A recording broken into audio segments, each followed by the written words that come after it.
Bonsoir les amis, bonsoir tout le monde.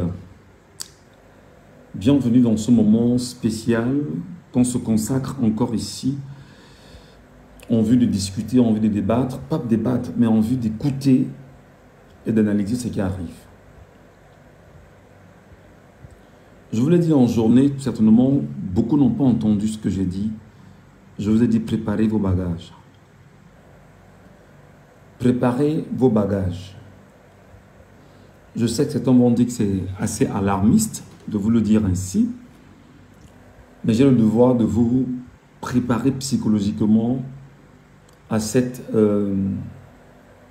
c'est pas une hypothèse, mais à ce versant dans ce qu'on est en train de vivre en ce moment au Cameroun. Préparez vos bagages et faites-le maintenant.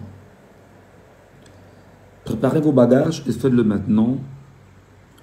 Parce qu'en réalité, ceux qui ont la capacité d'inscrire leurs enfants hors du Cameroun en septembre, faites-le maintenant. Ceux qui peuvent inscrire leurs enfants, je ne sais où, dans les pays voisins, sortez vos enfants maintenant. Ceux qui ont la capacité de faire inscrire leurs enfants très loin du Cameroun, faites-le maintenant. Ceux qui ont la capacité de quitter le Cameroun, quittez-le maintenant. Et ceux qui ont la capacité justement de se dire qu'ils vont y rester, restez-y et c'est important. Ou restons-y, c'est important, puisque j'y suis moi-même. Ou alors ceux qui ont la capacité de fermer de façon hermétique les portes de leur maison, changer les serrures, changer les portes maintenant, retrouvez tout ce qu'il y a comme serrure forte pour vos barrières, pour vos maisons, pour les chambres de toutes vos maisons, parce qu'en réalité, le régime n'entend qu'une chose, le langage de la violence. Et je vous l'ai dit depuis de très longues semaines ici. Qu'est-ce qui m'amène effectivement sur ce territoire ce soir, en vue de vous entretenir là-dessus? On vous a donné l'information, d'ailleurs je vous ai longuement entretenu là-dessus hier, sur une éventualité d'un coup d'État de palais qui s'organiserait avec la garde présidentielle au niveau du palais. Avec pour objectif effectivement d'organiser un coup d'État de palais et d'imposer une transition militaire au Cameroun pour plus tard organiser une élection et remettre le pouvoir exactement entre les mains soit de Ferdinand Ngongo, soit d'Oswald Baboké. Les deux personnes étant celles qui sont les plus proches de la première dame aujourd'hui et avec une volonté effectivement liée à ce qu'on pourrait qualifier de régionalisation du pouvoir ou de passage du pouvoir d'une région à une autre. Alors, il y en a qui disent que c'est leur tour maintenant. À côté de ceci, il y a des Camerounais qui sont extrêmement remontés et qui sont plus que jamais prêts à travailler avec les Ambazoniens. À côté justement de ces derniers, on va remonter au niveau du septentrion. Le septentrion camerounais est prêt également à une offensive incroyable. À côté de cette offensive incroyable, je voudrais rappeler aux uns et aux autres, selon les informations que nous tenons, que Yaoundé et Douala, précisément les deux grandes capitales, sont déjà occupées et assiégées. Je sais que des gens vont peut-être trouver cela loufoque quand on parle de cette façon, mais je pense que notre rôle, c'est justement d'intervenir, c'est justement d'interpeller les Camerounais sur ce qu'ils doivent faire dans les heures, dans les jours qui suivent véritablement. Dans l'analyse qui va suivre, certainement vous comprendrez exactement où j'en suis. Je vous l'ai dit hier que si d'aventure l'un des candidats mis de côté en la personne de Maurice Kamto, donnait exactement son mot d'ordre, il est clair que son mot d'ordre ne peut pas aller à l'encontre du Nord. Maintenant, c'est qui au Nord? Est-ce que ce sera Issa Tiroma Bakari ou alors est-ce que ce sera Bello Bouba Maïgari? Ou alors, il aura d'autres orientations à nous donner, sauf Cabral Libye. Parce qu'il faut rappeler, Cabral Libye, de tout ce qui s'est passé, on ne va pas revenir là-dessus. Hein? J'ai d'ailleurs vu mon frère et ami Christian Diop faire un live tout à l'heure où il estime qu'il y a une meute qui s'attaque à Cabral Libye. Je ne sais pas, bah, écoutez, voilà. Donc, on n'a rien contre Cabral, mais juste que, de façon objective, de façon sereine, sur la base de ce qu'on vit, de ce qu'on a traversé, des 7 années qu'on a fait ensemble, de l'attitude, des propos tenus, des déclarations faites à l'endroit du professeur Maurice Kamto, des militants du mouvement pour la renaissance du Cameroun et de ses sympathisants, il est clair qu'aujourd'hui, on ne peut pas quand même, pour être plus objectif, dire qu'on a besoin pour pouvoir donner une certaine chance à Cabral Libye d'exister sur le fauteuil politique camerounais. D'ailleurs, je lui souhaite bonne chance, pour ma part personnellement, mais je dis, au regard des déclarations, au regard des joutes verbales, au regard des rixes qu'on a eus, j'en doute très fort de ce que voilà, les Camerounais soient capables, bien sûr, de le porter pour cette dimension-là. C'est peut-être possible, mais j'en doute. J'attendrai de voir ce qui va en sortir. Alors donc, en ce moment, ce qui est en train de se passer, c'est que, chers amis, écoutez-moi très bien. Sachant effectivement que le mot d'ordre peut être envoyé exactement vers Bello Bouba Maïgari ou alors Issa Tiroma Bakari, la punition du Sud. Le mot est fort peut-être. La punition du Sud. La chose que le Sud redoute, c'est de perdre le pouvoir sur la base de ce qui s'est passé en avril 84. La punition du Sud, c'est de réaliser exactement qu'en 43 ans, le Sud n'a pas été capable d'apporter, quand je dis le Sud, je parle de celui qui tient le baromètre et qui est fils du Sud, et qui d'ailleurs naturellement, en tant que ponte du régime et en tant que pays organisateur, le Sud a une place dans l'appareil ou dans l'organigramme politique camerounais. Le bilan donc de 43 ans étant sous les yeux des uns et des autres, mais surtout sur la question du paradoxe de ce pays organisateur lui-même, pour ne pas employer l'expression très chère à Feu Ateba et Yéné de glorieuse mémoire, le Sud se rend compte que il est criblé d'insultes, d'attaques, et que ses propres enfants se posent des questions véritables sur l'avenir qui lui sera dû après que Paul Barthélemy Biyabi Mvondo, président de la République de fait, va tomber dans les heures ou dans les jours. Et dans cette dimension, effectivement, le Sud n'acceptera pas, d'une manière ou d'une autre, de laisser qu'il puisse avoir éventuellement une vengeance, parce que pendant qu'on y est, les velléités sont réelles. Les velléités sont réelles, fondées et présentes. Alors, qu'est-ce qui va se passer? Parce qu'il va falloir qu'on fasse une analyse beaucoup plus froide et qu'on dise des choses qui peuvent peut-être choquer les gens, mais on va les dire avec beaucoup plus d'objectivité. Pendant toutes ces années, le plus grand nombre de recrutements au sein des forces de défense et de sécurité sont des enfants issus du Sud, du Centre, dans la nomenclature fixée effectivement par le groupe Essingan, qui a voulu fondamentalement que les gens retiennent que nous avons le Grand Sud qui contient le Centre, le Sud et l'Est Cameroun. Seulement, les plus grandes recrues dans nos forces de défense et de sécurité sont essentiellement, ou à 65%, les enfants du Sud, à quelques pourcents des enfants du Nord, et le reste dans le maquillage qu'on peut donner à une sorte d'équilibre régional aujourd'hui.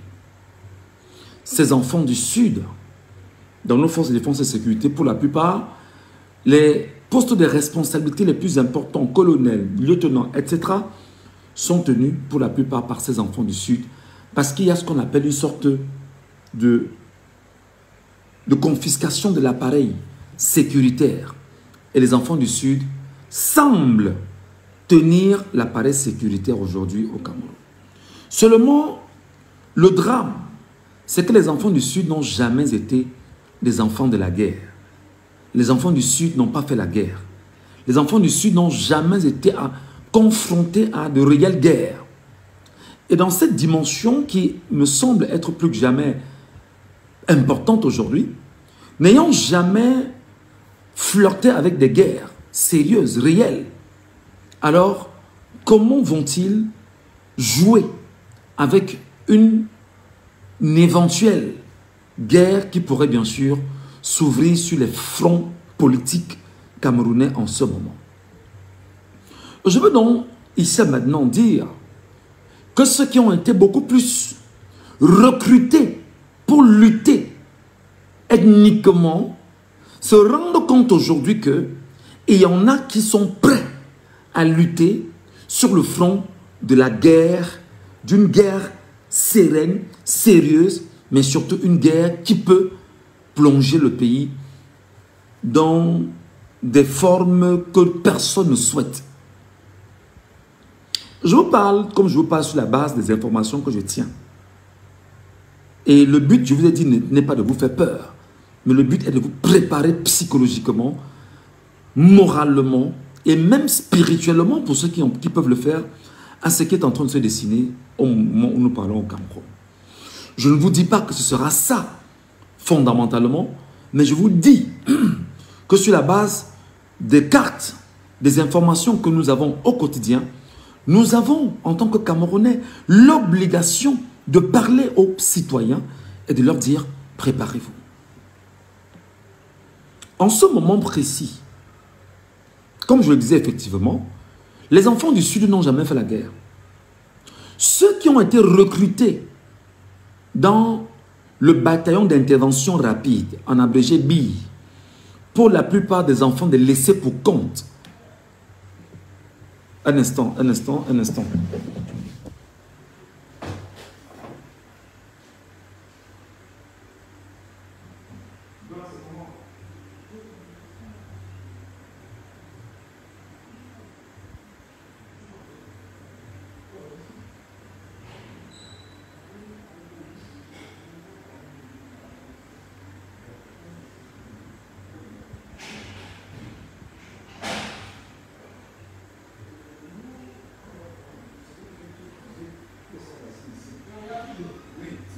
J'ai fini, je viens. Hein. J'ai fini ce que je fais là, je viens, s'il te plaît. Excusez-moi, je suis en train de... Vous savez, je ne vis pas seul, hein, je vis avec des gens. Alors, je suis en train de dire que dans l'analyse, en fait, qui est en train de se présenter, les enfants du Sud n'ont jamais fait la guerre. Nos frères, nos amis, nos proches, nos compatriotes n'ont jamais fait la guerre. N'ont jamais été dans le fait de la guerre. Mais aujourd'hui, par contre, on est dans une logique où on est avec des gens qui ont été recrutés dans un but de protéger le clan, de protéger l'ethnie, de protéger le Sud à travers les outils militaires ou alors policiers. À côté, bien évidemment, de ce que je suis en train de vous présenter comme tableau, il y a les ambazoniens qui, depuis 9 ans, se préparent à la guerre. Je ne sais pas si vous prenez conscience de ce que je vous dis. Il y a les ambazoniens qui, depuis 9 ans, se préparent à la guerre. Et il y a des ambazoniens qui, depuis 9 ans, sont sur le terrain. Et il y a des Ambazoniens qui, depuis 9 ans, ne cessent justement de se faire entendre. Et il y a des Ambazoniens qui, depuis 9 ans, sont en train de répéter. Il y a des Ambazoniens qui, depuis 9 ans, sont sur le feu de l'action. Bah, vous êtes libre de trouver que c'est des affabulations. Vous êtes libre de vouloir croire que vous avez le monopole de la manipulation, pendant que nous essayons d'informer et de préparer les Camerounais. Vous êtes libre justement de continuer à tenir les gens dans ce que vous tenez entre vos mains en leur faisant croire que c'est des affabulations. Tant mieux pour vous. Mais notre rôle, notre mission, c'est bien évidemment de préparer les Camerounais à ce qui va se passer ou pourra se passer dans les jours qui vont suivre. Alors, je disais que donc les Ambazoniens, depuis 9 ans, ne font que ça. Depuis 9 ans, ils sont sur le terrain. Depuis 9 ans, ils sont dans les forêts. Depuis 9 ans, ils ont maîtrisé le terrain. Depuis 9 ans, ils maîtrisent les tenants, les aboutissants et les pistes, bien évidemment, de ce qui est en train de se passer dans les régions anglophones du Cameroun. Le Nord ou sur le Septentrion, sur la base d'un éventuel entêtement, comme d'ailleurs même ils l'ont dit, vous font savoir qu'ils sont prêts parce que, même sur le plan militaire, ils sont prêts. Si jamais, les gens s'amusent. Et ils ont rappelé d'ailleurs que ce qui se passe en Ambazonie, que ils ont l'impression que les Ambazoniens jouent. Parce que eux, c'est plus grave que ce qu'ils ont, parce qu'ils ont, disent-ils, les réacteurs entre les mains. Et qui peuvent activer à tout moment, et ce qui va se passer, va se passer. Je vais donc préciser que le Septentrion, la partie ouest Cameroun, vous voyez le morcellement qui se prépare. Vous voyez qu'on a 3 régions dans le Septentrion. On a pratiquement 3 ou 4 régions au niveau de l'ouest Cameroun, et peut-être même le littoral camerounais. Et vous avez ce que certains considèrent comme étant le grand centre Cameroun, ou le grand sud Cameroun. Donc vous imaginez que ce qui peut aboutir plus tard, c'est une sorte de dislocation, une sorte de sécessionnisme avéré au Cameroun et une sorte de, je vais dire, de partition de l'État du Cameroun pour le simple fait que des gens aient choisi de galvauder les lois, aient choisi de piétiner les textes et aient choisi d'embrigader les consciences populaires aujourd'hui. Alors, pourquoi dire donc aux gens de se préparer? Dire aux gens de se préparer, c'est de vous dire, il nous reste 2 mois, en octobre. Qui vous donne la garantie qu'ayant inscrit vos enfants en septembre, ils fréquenteront au courant de l'année à venir? Personne ne saurait en l'état vous donner une quelconque garantie. Qui vous donne la garantie qu'une fois les élections du 12 octobre passées, des gens pourraient vivre beaucoup plus en paix au Cameroun? Il n'y a aucune garantie.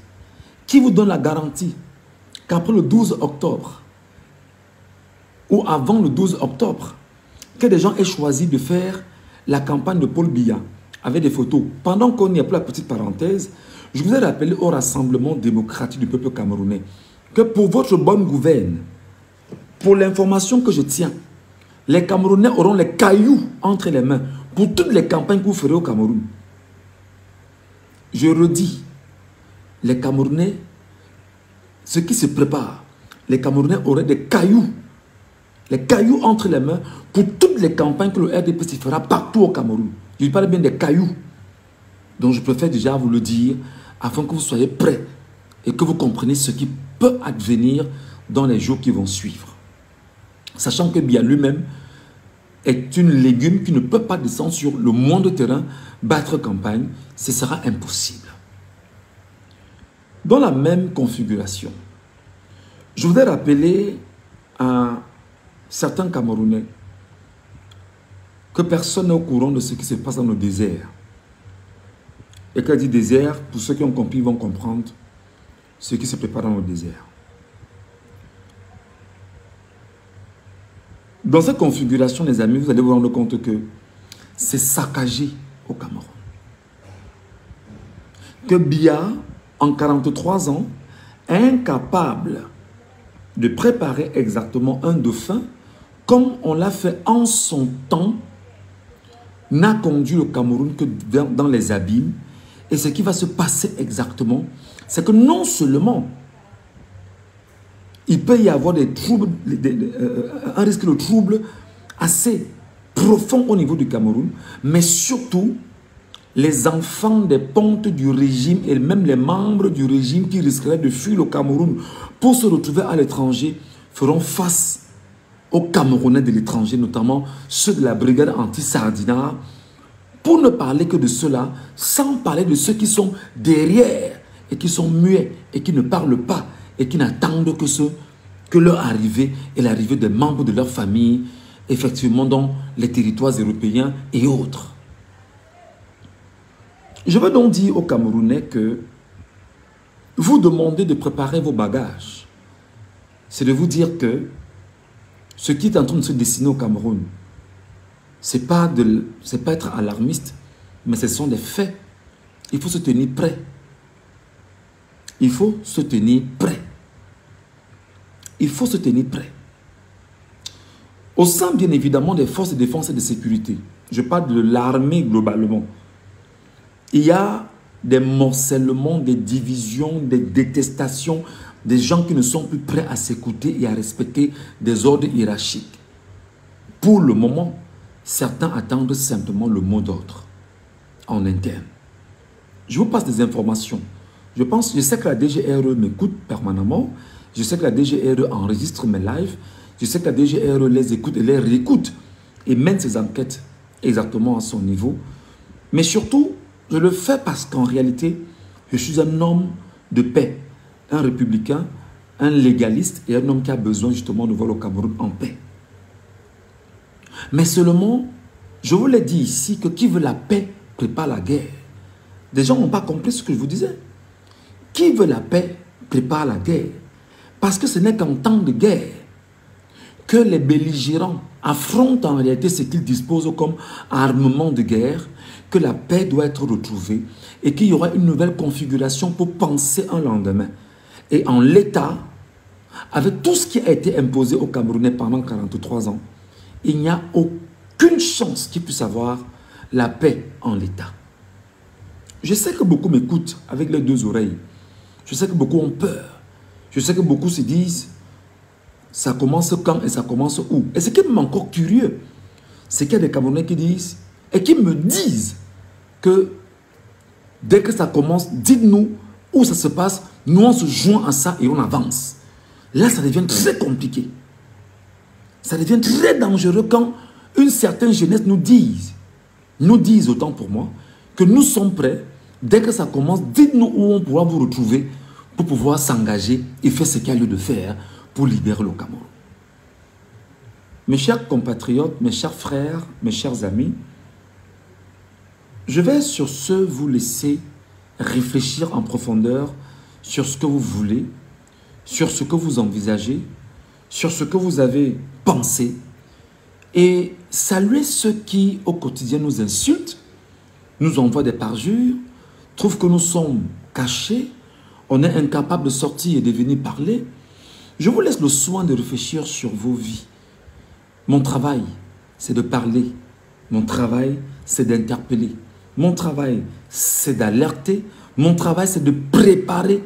Mon travail, c'est d'orienter. Mon travail, c'est de guider. Mais surtout, de dire aux uns et aux autres que nous faisons ce que nous avons à faire. Les cartes qui sont sur les tables sont des cartes extrêmement difficiles pour le peuple camerounais. C'est pourquoi je vais dire aux gens, sans être alarmiste, tenez-vous prêts et faites vos bagages. Tenez-vous prêts et faites vos bagages. Parce qu'il y a des gens qui ne laisseront jamais le coup d'état de palais se faire au palais. Parce qu'il y aura éventuellement un coup d'état de palais, mais à côté du coup d'état de palais, il y aura un coup d'état révolutionnaire. Et personne ne sait où ça va venir pendant qu'on est. Je sais qu'on vient de changer l'ambassadeur de France au Cameroun, Thierry Marchand, général de guerre, qui sera en train de partir pour laisser la place à un nouvel ambassadeur qui est parti du Comore pour être au Cameroun, je vous laisse le soin, madame, monsieur, vous-même, de comprendre ce qui se prépare. Est-ce que le général d'armée français aurait préparé le terrain pour désormais revenir laisser la place à un colonel?